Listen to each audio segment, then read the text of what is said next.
Moi, j'ai pris l'habitude de dicter les textes maintenant, plutôt que de les écrire moi-même au clavier.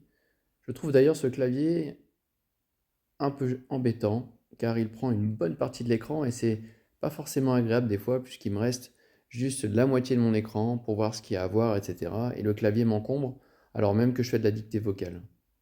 Donc bien sûr, vous connaissez la dictée vocale ici, et allons-y, allons faire de la dictée vocale, et vous allez voir, ça s'incrémente automatiquement. Alors, j'attire votre attention quand même, comme on est sur un site de dictée, que ça va bien vous aider déjà pour dégraisser un peu vos fautes d'orthographe, mais attention, il en fait toujours. La preuve, on voit bien, si j'articule mal, il peut faire des fautes.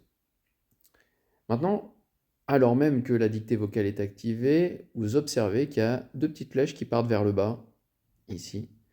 Et là, du coup, ça vous active seulement une petite barre et du coup, ça vous libère tout le reste de l'écran.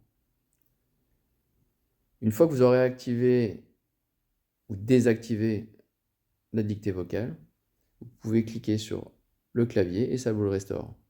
Et donc, l'astuce, voilà, vous l'avez compris, pour pouvoir descendre ce clavier, il va falloir quand même activer la dictée vocale pour descendre ce clavier.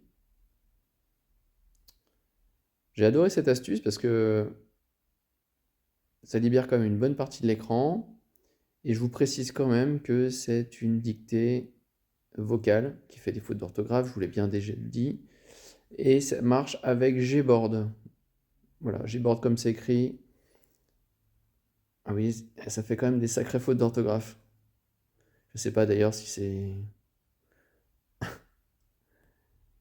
bien que je garde cette vidéo intacte.